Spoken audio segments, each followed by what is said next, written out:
trabalhar, o outro acorda, tá? É um convite que eu faço a você. Amém, queridos? A paz seja convosco. Amém. Glórias a Deus. Estamos estudando o Evangelho de João. Você já vai abrindo a palavra de Deus no Evangelho de João, capítulo 3. Evangelho de João, capítulo 3.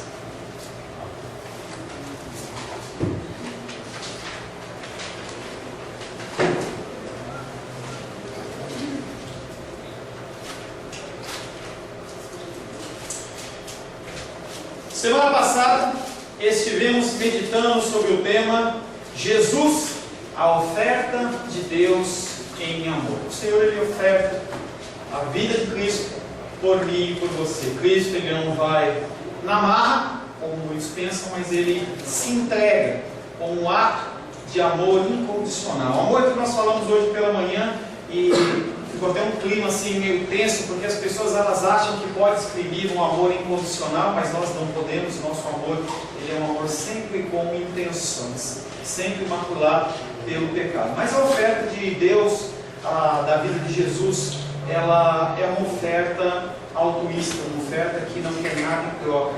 Afinal de contas, nós não temos nada a oferecer a Deus. Louvores e adoração, ele tem os hinos, os anjos cantam hinos maravilhosos, hinos celestiais dos céus, em perfeita sintonia, em perfeita afinação, e na verdade ele não precisa da nossa adoração. É um privilégio para nós o adorar.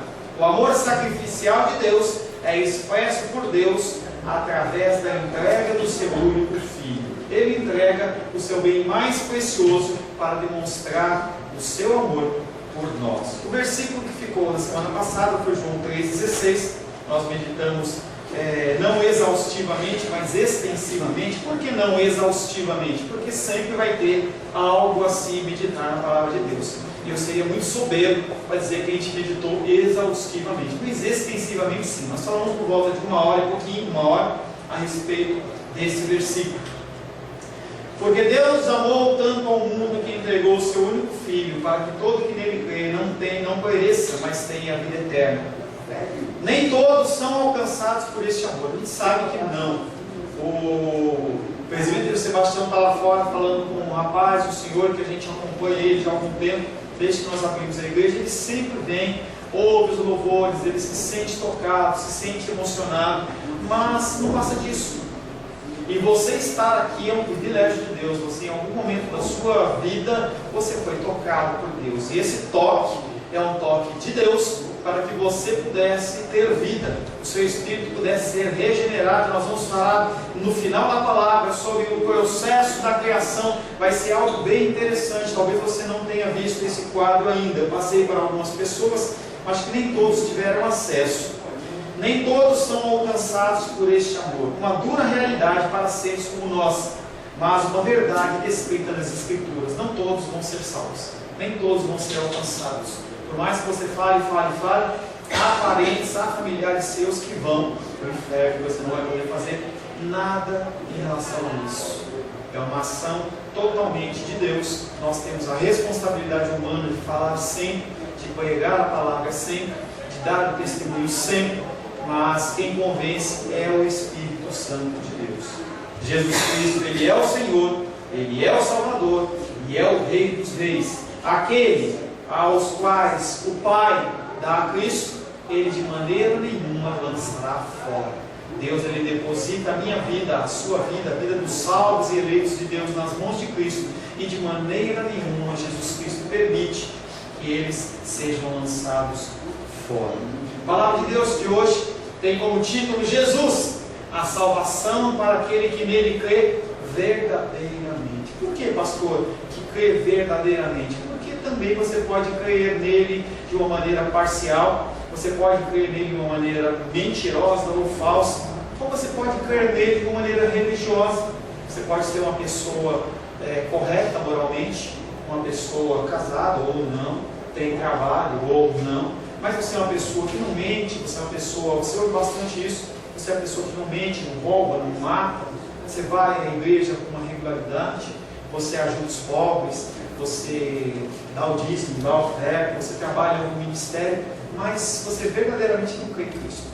Porque nós temos falado ao longo dos domingos que crer em Cristo não é muito mais do que você dizer que crê, e sim uma demonstração daquilo que você crê. O João, no momento que ele falou sobre isso, exatamente nós temos que manifestar ao mundo o que é que nós cremos. De uma boca não procede água doce e água amargosa. O que procede do seu coração? O que procede da sua boca é que vai revelar a quem você serve, se você realmente tem a salvação em Cristo, porque você crê nele verdadeiramente. O primeiro versículo que nós vamos estar meditando é João 3,17. Pois Deus não enviou o seu Filho ao mundo para julgar o mundo, mas para que o mundo seja salvo por ele. Esse verso, que é uma continuação do verso anterior, ele apresenta o ser humano como um ser passivo. A salvação, ela procede de Deus, é pela graça que nós somos salvos. Não há nada que você possa fazer que justifique. Você pode comprar para sua esposa, para o seu esposo, para o seu pai, para a sua mãe, para o seu filho, para a sua filha, um presente, alguma coisa, para tentar conseguir a atenção dele, mas isso não funciona com Deus. Orações longas, tempos de jejum, vestes rasgadas. Tem um pastor amigo meu que já foi padre franciscano. Ele conta que quando ele chegou no seminário, ele tinha 4 caixas, aquelas caixas grandes de papel A4, em que lá tinham os pertences dele. E que aí o líder dele falou assim: olha, do primeiro ano que você está chegando até o final do ano, você tem que passar de 4 caixas para 2 caixas. E no outro ano você tem que ter só uma caixa. Ou seja, você tem que se libertar dessas coisas que te prendem. Deus não está perguntando, não está pedindo isso. É um modo de vida em que nós temos que respeitar, mas isso não atrai a presença de Deus, não rejeita a presença de Deus. Deus está acima dessas coisas. A Lu aqui, ela falou uma coisa que dentro do consenso teológico é um ensino muito profundo, então ela nem sabe os termos, mas ela falou sobre uma coisa que chama imanência e transcendência. Quando a gente fala em transcendência, a gente fala que Deus é soberano, Ele é enorme, Ele é maravilhoso, majestoso, acima do nosso alcance, mas mesmo assim, Ele se importa conosco. É o conceito da imanência, é o conceito de teologia bíblica, que ela não sabia, entendeu? Mas ela fala porque é uma coisa que está no seu coração. Tá? A salvação, ela procede de Deus. A salvação procede de Deus. Jesus vem ao mundo não para julgar o mundo, salvos, mas sim para salvar o mundo, salvos. Pastor, parece que é uma contradição, que confusão é essa? Ele não veio para julgar os salvos, o mundo, os salvos no mundo, mas ele veio para salvar os que já são salvos? Que coisa é essa?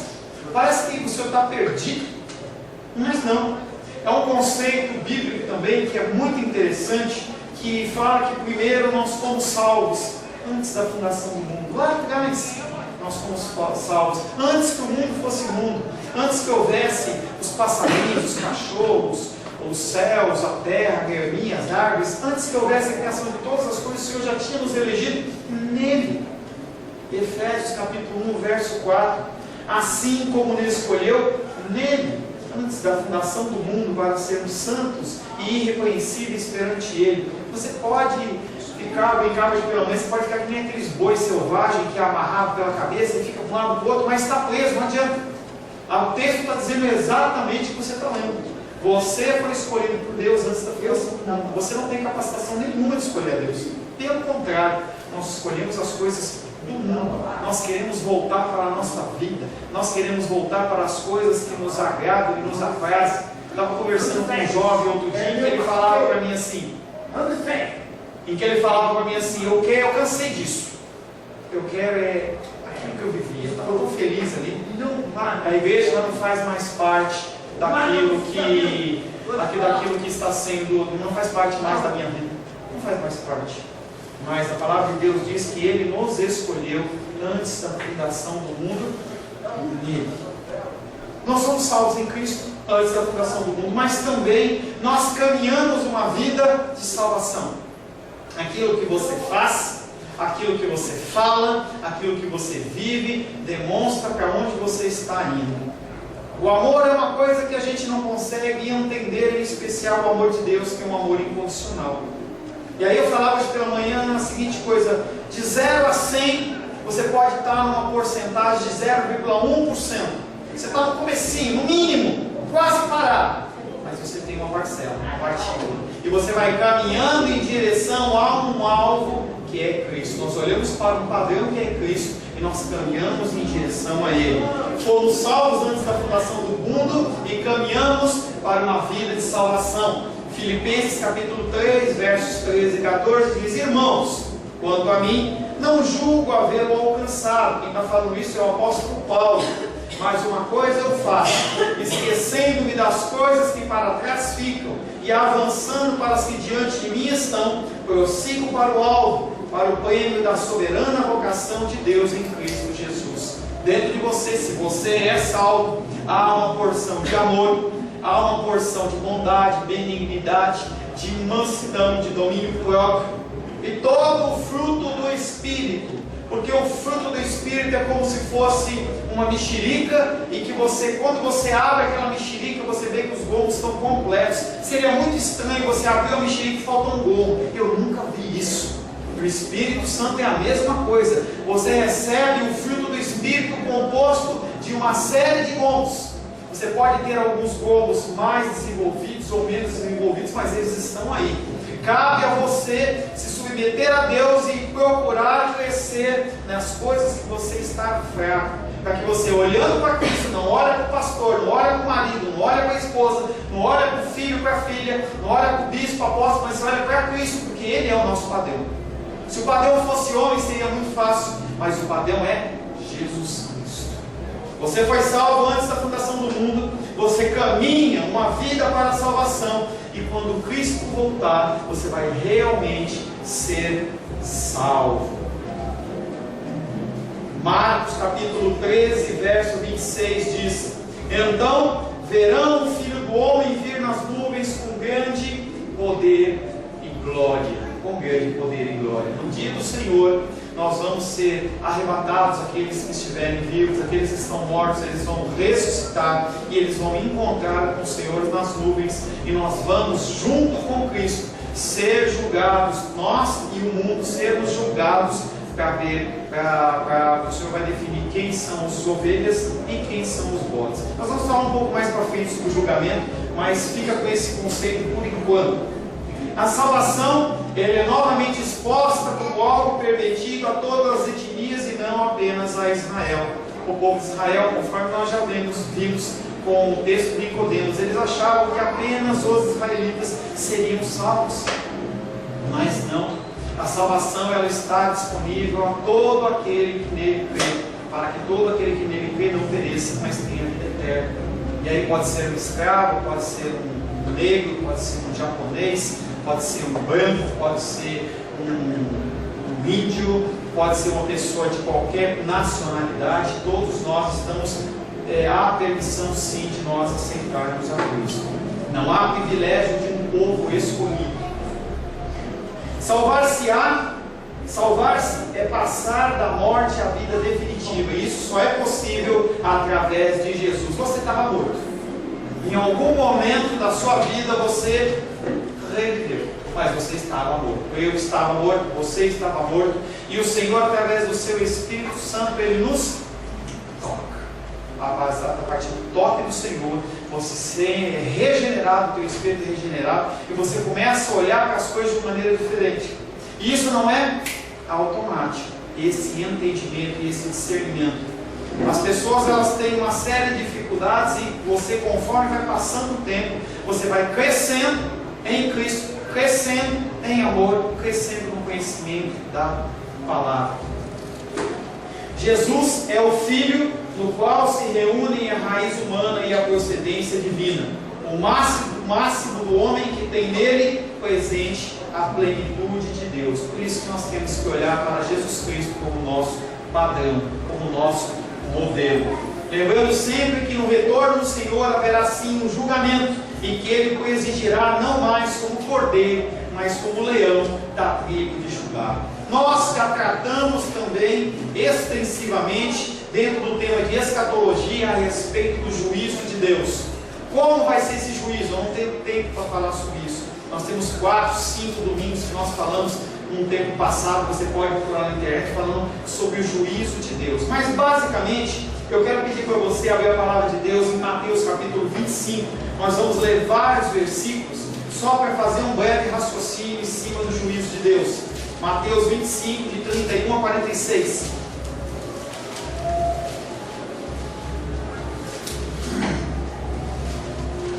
Mateus capítulo 25, versos 31 a 46. Assim diz a palavra de Deus: quando vier o Filho do Homem na sua majestade, e todos os anjos com ele, então se assentará no trono da sua glória, e todas as nações serão reunidas em sua presença. E ele separará uns dos outros, como o pastor separa dos cabritos as ovelhas, e porá as ovelhas à sua direita, mas os cabritos à esquerda. Então dirá o rei aos que estiverem à sua direita: vinde, benditos do meu Pai, entrai na posse do reino, que vos está preparado desde a fundação do mundo. Porque tive fome, me deste de comer, tive sede, me deste de beber, era forasteiro, e me hospedastes, estava nu e me vestistes, enfermo e me visitastes, preso e fostes me ver. Então perguntarão os justos: Senhor, quando foi que te vimos com fome e te demos de comer, ou com sede te demos de beber? E quando te vimos forasteiro e te hospedamos, ou nu e te vestimos? E quando te vimos enfermo ou preso e te fomos visitar? O rei respondendo lhes dirá: em verdade vos afirmo que sempre que fizerdes a um desses meus pequeninos irmãos, a mim o fizestes. Então o rei dirá também aos que estiverem à sua esquerda: apartai-vos de mim, malditos, para o fogo eterno, preparado para o diabo e seus anjos. Porque tive fome e não me destes de comer, tive sede e não me destes de beber, sendo forasteiro não me hospedaste, estando nu não me vestiste, achando enfermo e preso não foste ver-me. E eles lhe perguntarão: Senhor, quando foi que te vimos com fome, sede, forasteiro, nu, enfermo ou preso e não te assistimos? Então lhe responderá: em verdade vos digo, que sempre que o deixares de fazer a um desses mais pequeninos, a mim o deixares de fazer. Irão para o castigo eterno, porém os justos para a vida eterna. Um texto longo, tá? Mas um texto que fala um pouco sobre esse julgamento. Quando nós pensamos em julgamento, obrigado, Senhor, Deus abençoe. Quando nós pensamos em julgamento, nós pensamos no julgamento humano, em que o Senhor ele vai levantar um advogado de defesa, um advogado, um promotor público, ele vai se sentar como juiz, vão ter que se levantar provas. Não, querido, não vai ter isso não. Tudo já está definido. O Senhor, ele tem todos os dados, todas as informações ali. Quando forem num grande salão, se eles forem juntos, os salvos e não salvos, e eu brincava, que eu estava dando uma aula lá em Taguatinga, quando eu fiz isso, eu falei assim: daqui para cá é salvo. Os irmãos que estavam cá pulou da cadeira para cá. Como é a religiosidade da pessoa? Não estava brincando não. Ele se sentiu tão constrangido de ser considerado como bode, que ele estava nessa cadeira e pegou e mudou para lá. Os irmãos começaram a dar risada. Ele falou: não, estou mudando aqui e tal. E ele mudou. Mas na verdade vai ser isso. As pessoas que estão do lado direito vão ser ovelhas, do lado esquerdo elas vão ser consideradas como bode. O julgamento do Senhor já está feito, já é definido, é perfeito. Não tem apelação, recurso, nada que você possa fazer. Quando você for para o inferno ou qualquer outro lugar, entendeu? Não há nada que alguém possa aqui na terra fazer.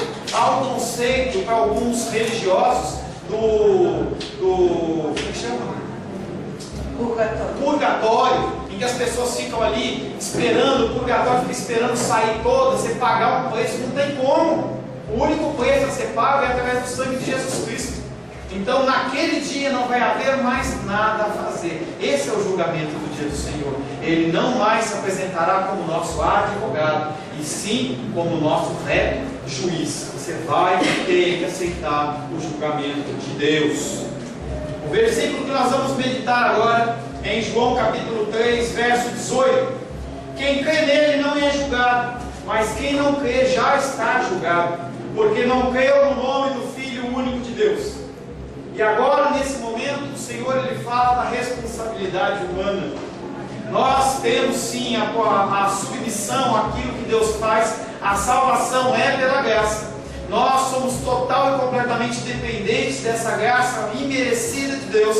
Mas nós temos a nossa responsabilidade. Quando nós olhamos o texto anterior, nós temos que visitar os enfermos, temos que visitar os presos, nós temos que alimentar as pessoas, dar água, dar vestimento, nós temos que cuidar das pessoas. Nós tratamos isso muito em relação a mandato cultural. Como você se relaciona com as pessoas? Como você se relaciona com a criação? Como você se relaciona com Deus? Para algumas pessoas, Deus é apenas o grande Papai Noel que está ali apenas para satisfazer as suas necessidades. Dava o exemplo hoje pela manhã da pessoa que viaja.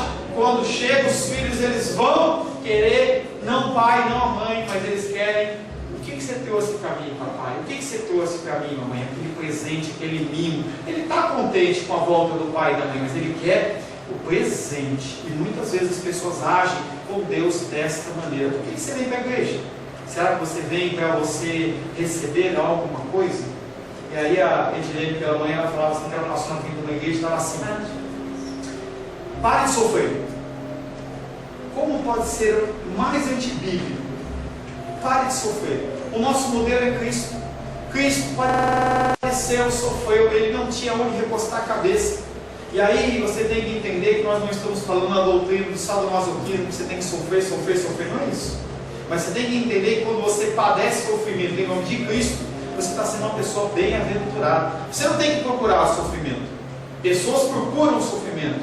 Falava também que tem pessoas que se chicoteiam, se martirizam, se punem, como se eles estivessem querendo adquirir alguma coisa além do sacrifício do Cordeiro. Não há nada que você possa fazer, apenas pela graça. Mas o Senhor espera que nós respondamos a Ele com a nossa responsabilidade. A responsabilidade recai também sobre o homem. Começa-se a descrever, por isso, a atitude do homem, que passa a ser uma pessoa também ativa na salvação. Duas atitudes são possíveis: ou você está junto de Jesus, ou você está contra Jesus. Eu lembro quando eu era pequeno, a gente falava que tinha as pessoas que eram café com leite. Lembra dessa expressão? Fulano de tal, ele é café com leite. Pessoas que eram às vezes no esporte, a pessoa que era mais fraquinho, era menorzinho, assim, não, ele pode ficar em qualquer um dos lados porque ele é café com leite. Pode ser de um lado, pode ser do outro, não faz diferença nenhuma. Dentro do âmbito espiritual isso não existe. Você não pode ser café com leite. Ou você é de Jesus, ou você não é de Jesus. Certa feita, os discípulos estavam andando e viram um homem expulsando demônios em nome de Cristo. E eles foram lá e falaram: Cristo, aquele homem está fazendo isso. E Jesus diz: deixa ele falar, deixa ele fazer. Quem não junta, espalha. Quem está comigo, está comigo. Quem não está comigo, não está comigo. Moisés lá no deserto, quando ele distribuiu parte da sua autoridade espiritual para governar o povo, os homens de Moisés olharam e viram: olha, tem um cara lá profetizando, mas ele não é nenhum desses. E Moisés olhou e falou assim: antes todos profetizassem. E profetizar é falar a palavra de Deus. Então a gente não tem que se constranger. Ou você está de um lado ou você é do outro. Ou você é bode ou você é ovelha. Aonde você está? Não sei. Você assim o sabe. Diante da oferta do amor não cabe outra decisão senão a ele negar ou a ele aceitar. A palavra crer tem sido muito distorcida, com o intuito de aliviar a mensagem da cruz. O que é crer? Porque a palavra de Deus diz que até os demônios creem e tremem na presença de Deus. Eles sabem que Jesus é Deus. Eles sabem que Jesus é o Filho de Deus. Eles sabem que Jesus é a figura que foi profetizada lá em Gênesis, que iria pisar o filho da mulher, que iria pisar a cabeça da serpente. Os demônios sabem, eles creem e eles tremem. Você crer é demonstrar o que você vive. Você vive conforme a palavra ou não? De novo, pastor, isso de novo. Quando você não mudar, eu estou falando isso. Você precisa usar a forma de Deus. Toda vez que eu falo sobre discipulado, eu falo com as pessoas dão risada. Parece que eu estou fazendo uma pergunta tão tola. E aí essa semana eu falava com uma pessoa, não lembro quem foi. Eu falava da forma de bolo, de novo. Várias pessoas já ouviram isso de mim. Eu pergunto: você já fez bolo? Já. E aí a pessoa fala assim: que bolo, que forma você usa? Eu uso uma forma redonda. Qual o formato que sai o bolo? A pessoa olha para mim com a cara assim, meio de Nicodemos, e fala assim: redonda, seu burrão. E se você usar uma forma quadrada? Será que eu estou aqui ouvindo isso? Eu separo um tempo para ser aconselhado, e aí eu estou aqui, entendeu? Desloco da minha casa para o pastor ficar falando de forma de bolo. Gente, a forma da cruz é a forma do sofrimento. A gente tem mostrado a forma da cruz. E as pessoas, elas acham que crer em Cristo é ter procedimentos religiosos. Não é. Quem sabe se você é cristão? Só Cristo. Eu não sei. Eu olho para você, você entra, me cumprimenta, me abraça. Você tem uma carinha de crente. Tem uns que tem mais de crente que a de outro, né? Você olha assim para a Diana e fala assim: que cara de menina crente, né? Como ela tem cara de uma menina cristã, entendeu? Aí olha para um outro e fala assim: não vou falar, claro, né? Olha para um outro e fala assim: esse aí, não sei não, hein? Mais ou menos. Ele ainda está no caminho, entendeu? Mas, gente, o fator exterior não faz diferença nenhuma. Por que eu venho de gravata e blusa? Simplesmente um desejo meu de me apresentar perante o Senhor. Na audiência eu brincava comigo e falava assim: hoje falava assim, você vai para a praia de terno? Ela falava para mim. Porque as pessoas tinham esse conceito que o pastor ou o religioso, que é cristão, ele não pode. O meu pastor Jonas lá de São Paulo faleceu, ele falava assim que um amigo dele da igreja, ele foi expulso da igreja porque jogou bola. E aquele homem não recebeu o perdão do pastor e morreu naquela condição, porque ele jogou bola. As pessoas, elas se primam em fatores externos que não são aqueles que definem o seu cristianismo, mas talvez definam a sua religiosidade. Pode ser que você seja muito mais crente que eu. Não é uma gravata, não é uma blusa de manga comprida que vai fazer nenhuma diferença. Se algum dia eu vier de manga curta, não se escandalize. A unção não depende de mim. A unção não depende da minha pessoa, ou da minha roupa, ou do meu vestuário. E sim depende do Espírito Santo de Deus. O cristianismo que você vive não é o adesivo do carro que você coloca na traseira do seu carro, propriedade de Jesus. Você pode colocar, não tem problema nenhum, a serviço do rei, mas tem que ver se está a serviço mesmo ou não. Isso não são coisas que definem se uma pessoa é cristã ou não. E aí a gente está falando em crer. Quando você crê em Cristo, você começa a crer nas coisas que Ele fala. E ao crer nas coisas que Ele fala, você começa a mudar o seu procedimento de vida. E nem sempre é instantâneo. Às vezes você vai e volta, vai e volta, vai e volta, vai e volta, vai e volta. Parece aqueles peixes, quem já pescou sabe. O peixe vai, lembra você lá desse exemplo? Lá quando a gente congregava lá num outro lugar, bem menorzinho, eu dei esse exemplo, o Sebastião gostou, ele ficou falando disso. Você está pescando, o peixe ele acha que ele tem o controle, e puxa a linha, e vai, e volta, e vai. Quando ele cansa, ele volta de lado, né? Sei lá, ele volta de lado caidinho, mas é você, é eu, é essa figura. Entendeu? E aí quando você realmente se rende ao Senhor, você começa todo um processo de transformação. Enquanto você ficar lutando com os seus preceitos morais, com as coisas que você acredita, com as coisas que você não pode abrir mão, o Espírito Santo ele não vai te violentar. Ele vai deixar você continuar caminhando, até que seja o momento dele dar a fisgada em você e te puxar. A palavra crer tem sido muito distorcida, com o intuito de aliviar a mensagem da cruz. Crer é superior a uma declaração formal perante uma igreja ou um sacerdote. Você, creio que deva ter confessado Jesus Cristo como seu Senhor e Salvador, mas isso não vai definir a sua salvação. Não vai. Você pode ter sido batizado, ou no Rio Jordão, ou numa piscina, ou por aspersão, ou por imersão, qualquer coisa que seja. Isso não vai definir se você é salvo ou não. Milhares, talvez milhões de pessoas, elas são batizadas e não muda nada. Pessoas são batizadas com o Espírito Santo, dançam, rodopiam, falam em línguas, dão saltos. Outro dia eu vi uma pessoa apresentando um bebê, e aí o bebezinho, você via pela feição, aquela criança devia ter uma semana, 10 dias de vida, e aquele homem lá, dentro da crença dele, foi tomado pelo mistério, ele começou a rodar com o pior. Eu fiquei desesperado daquela criança escapar da mão dele, ou bater em alguma coisa, ou até ter algum problema, que o corpinho está muito ainda em formação. E aquele homem ficou rodando. Eu falei, qual é o propósito daquilo? O que muda? Eu não estou discutindo se é verdade ou se não é verdade. Estou perguntando para você assim: será que Deus está mais preocupado que você pule, sapateie, dance, rodopie, ou que você tenha uma transformação de vida interna, não uma transformação externa? Quem sabe se eu sou uma pessoa legal ou não, sou doce, não? Você não é que vive comigo. Pergunta para ela: quem sou eu dentro da intimidade? Quer conhecer do João? Pergunta para a Luísa. Quer saber da Naldinha? Pergunta para o irmão Cláudio. E assim por diante. Porque exteriormente é muito fácil você manter uma aparência, mas transformação verdadeira do coração, ela não é tão fácil assim. Esse crer está condicionado a uma mudança interna, com manifestação externa, sim, através do fruto do Espírito. Declarações emocionais ou vazias não têm valor nenhum no mundo espiritual, somente para condenação eterna. E eu não estou falando que você não tem que se batizar, você tem. Você tem que declarar que Jesus Cristo é Senhor da sua vida. Há a Bíblia dizendo isso, mas isso não é o principal. Declarações vazias podem te levar, no dia do juízo, a Deus colocar você junto dos bodes, você olhar para ele e falar assim: Senhor, Senhor. Senhor, Senhor é quem usa religioso. Religioso no sentido de pessoas que conhecem a palavra de Deus. Religiosos. Ele fala: Senhor, Senhor. Você pode se apresentar para ele e falar: Senhor, Senhor. Mas vai mudar alguma coisa? Não. Ele olha para dentro do seu coração e fala assim: eu estou vendo o que o Sebastião pensa.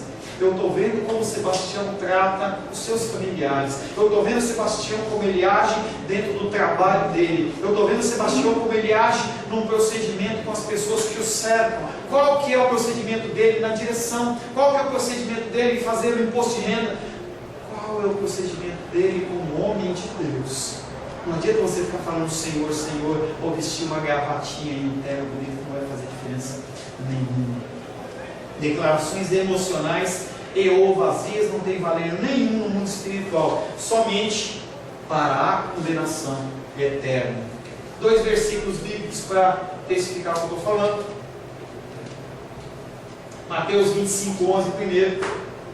Mais tarde chegaram as virgens nécias, chamando: Senhor, Senhor. Olha de novo aí: abre-nos a porta. Uma passagem conhecida, em que havia um grupo de virgens, e parte delas eram nécias e outras eram prudentes. As prudentes eram pessoas que tinham o azeite, que era a presença de Deus. Elas tinham um relacionamento com Deus. E as nécias, elas não tinham um convívio com o seu Senhor.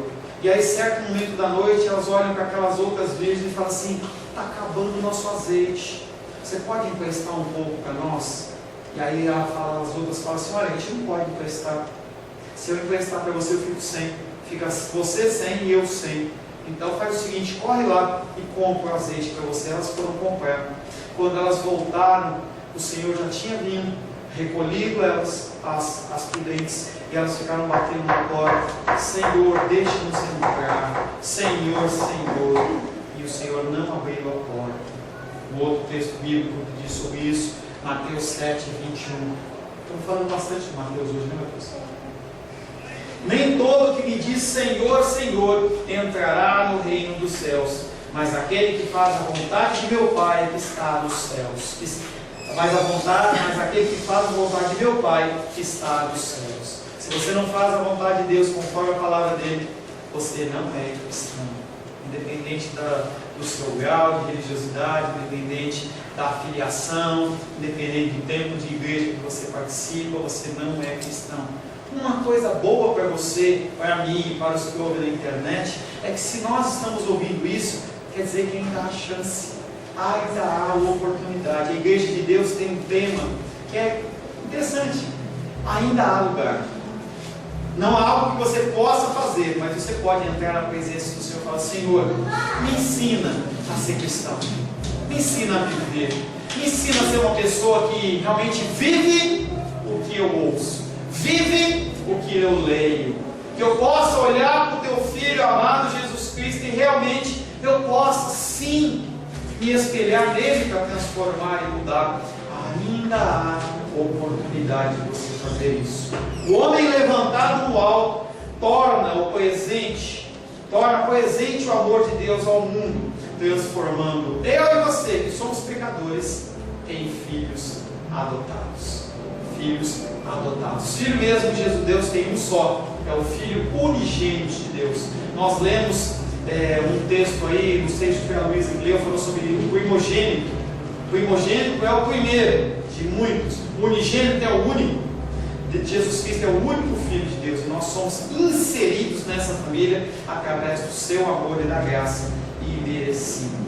A crença verdadeira em Jesus vê nele o Filho único de Deus.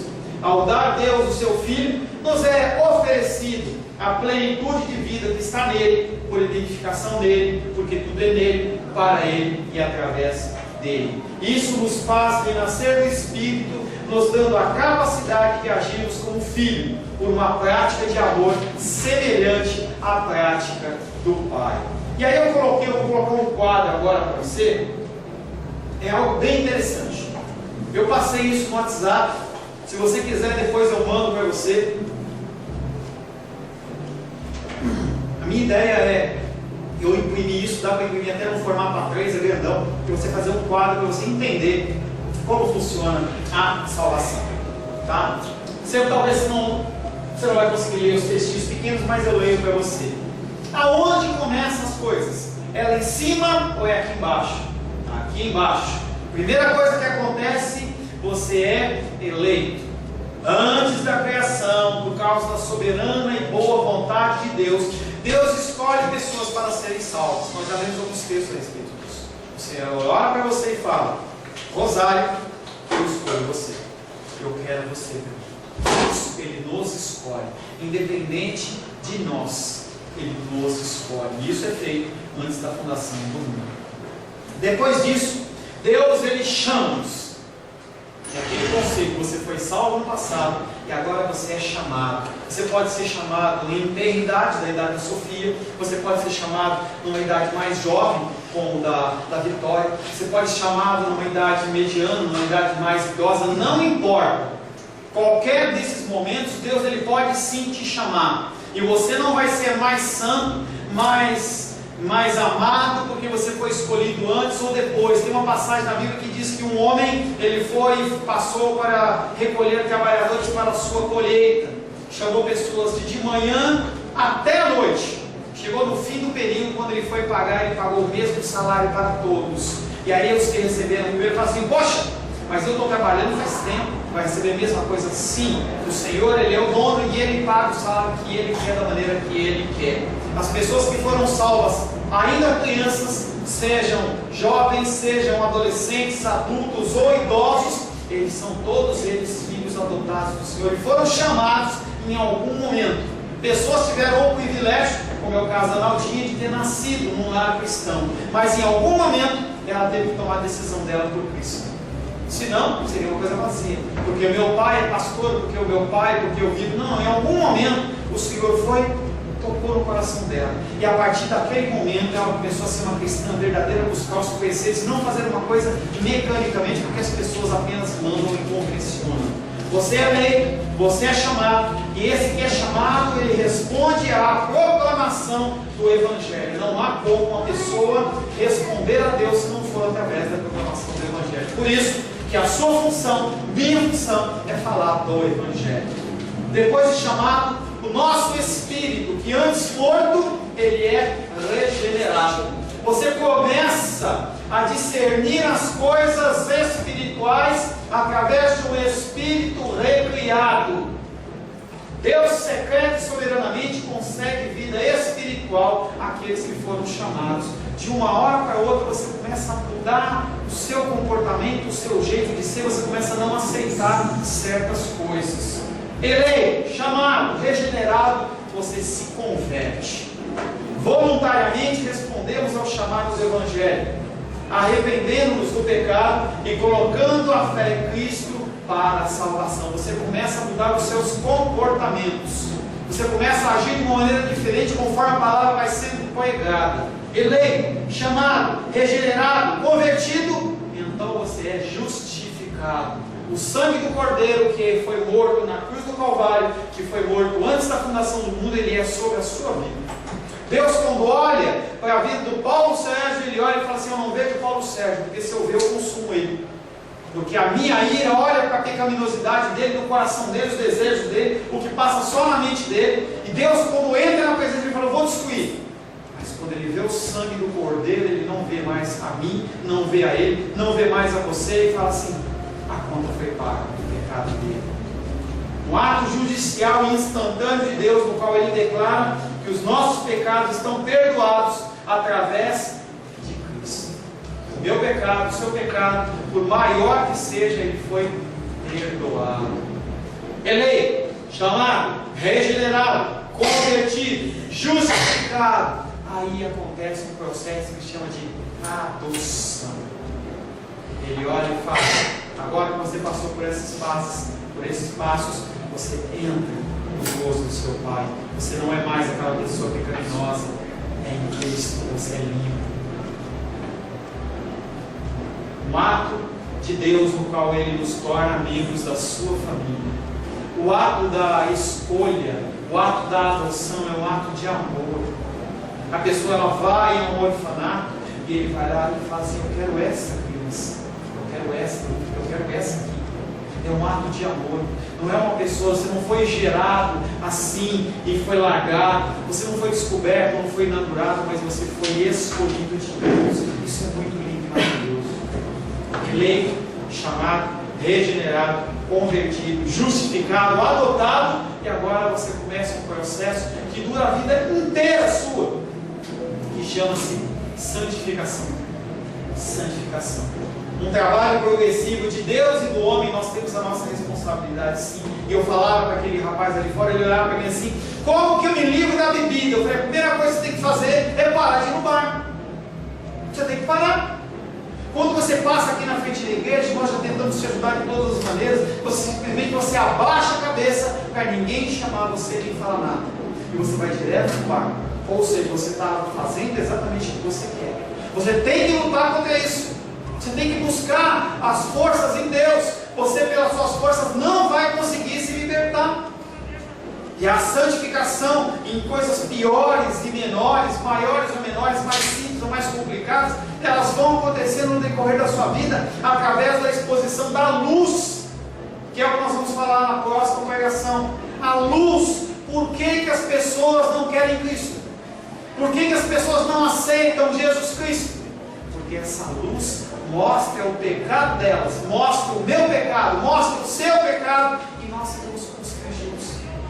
Nós queremos que o nosso pecado, ele fique escondido. Eu dava um exemplo esses dias em que eu falava: quando você viaja e você esquece comida em cima da mesa ou no chão, e aí as baratinhas vão lá e quando você entra em casa e você liga a luz, as baratas, elas ficam te olhando. Nós não gostamos da luz porque o nosso pecado é exposto. Mas através do Espírito de Deus, sim, nós começamos um processo de santificação. Eleito, chamado, regenerado, convertido, justificado, adotado, santificado. Pastor, veio a luta e a dificuldade. Eu caí. Eu não suportei. Foi muito difícil para mim continuar nesse caminho. O cristão não é aquele que não cai, mas aquele que se levanta. Por isso que tem a perseverança dos santos. Perseverança. Você cai, o Senhor te estende a mão. Você volta onde você caiu. Não continua de onde você deixa para trás. Você volta onde você caiu. O Apocalipse fala sobre isso. Que as pessoas deixaram para trás o antigo amor. E o Senhor fala: volta onde você caiu. Corrige as coisas que você fez. E aí você continua a caminhar de novo. As coisas, elas têm que ser corrigidas, e elas vão através da perseverança. Você continua lutando, o Espírito te dá força, você vai, e você vê, você já venceu. Todos aqueles que são justificados serão mantidos pelo poder de Deus, e irão perseverar como cristãos até o fim da sua vida. Cai, levanta, mas o Senhor está ali sempre para te sustentar e para te dar força. Eleito, chamado, regenerado, convertido, justificado, adotado, santificado, perseverança dos santos. E aí você vai à glória do Senhor. Glorificação é o último passo. No momento em que o Senhor assim o determinar, seja numa idade tenra ou uma idade mais avançada, o Senhor ele te fala assim: agora você cumpriu o que você tinha que fazer. Venha. Falar hoje pela manhã sobre uma palavra grega que está nos evangelhos, fala tetelestai, tudo está consumado. Jesus Cristo falou: está consumado, acabou, não há mais nada a se cumprir. Ele cumpriu tudo que tinha que se cumprir.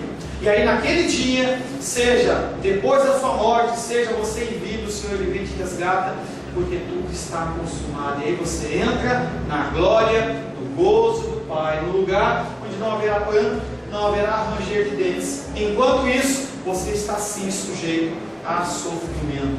Deus finalmente removerá todos os vestígios do pecado do cristão e lhe dará um corpo ressurreto, um corpo que é um corpo como o de Cristo, um corpo santo, um corpo incorruptível, em que você pode sim estar na presença de Deus. Feche seus olhos.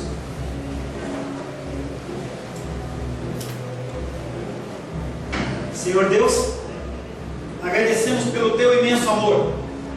Nós, Pai querido, nos constrangemos quando vemos um Deus tão maravilhoso, poderoso, glorioso como o Senhor, se preocupando comigo e com os meus irmãos e irmãs. Mas, Pai, nós estamos aqui neste mundo pecaminoso, nós somos sujeitos, Pai, às coisas que acontecem e muitas vezes nós sucumbimos e caímos. Pedimos ao Senhor, Pai querido, que em qualquer dessas fases, até a glorificação, que nós estejamos, Pai querido, em falta, que o Senhor, através do Teu Espírito, o Senhor nos levante, que o Senhor nos renove, que o Senhor venha nos constrangendo, para que nós possamos nos alinhar ao propósito do Senhor da salvação, e nós possamos sim ser objetos de glorificação e exaltação do Teu santo nome. Te louvamos, te adoramos e te bendizemos em nome de Jesus. Amém. Glórias ao Senhor. A paz seja convosco. Meu nome é Paulo César. Eu sou pastor da Igreja Cristã Semente de Vida, aqui em Brasília, Distrito Federal. Me alegro que a palavra tenha te alcançado. A palavra faz isso. Ela alcança as pessoas aonde quer que elas estejam. E você foi agraciado com esta palavra. Não que eu tenha nada especial a te dizer. A palavra ela é suficiente e ela usa quem ela quer. E eu me alegro por ter sido um canal para poder te abençoar. Mas eu quero te dizer que não basta você ser um ouvinte. Não basta ser uma pessoa que se alegra quando você ouve a palavra de Deus. A vida ela é feita de decisões. Se você está ouvindo esta palavra hoje, eu creio que o Espírito Santo tem um propósito especial com você. Muito mais do que prosperidade, muito mais do que uma cura física, uma cura emocional ou espiritual, Ele quer te alcançar para a vida eterna. Nós investimos nosso tempo, nós investimos as nossas forças em coisas terrenas, mas o Senhor ele tem muito mais a oferecer. Ele tem sim para você a cura, Ele tem sim para você a prosperidade, mas Ele tem muito mais que isso. Submeta-se a um Deus que Ele é capaz de mudar e transformar a sua vida por completo. Creio que o Espírito Santo ele é capaz de tocar o teu coração. Quero pedir que você curve a sua cabeça.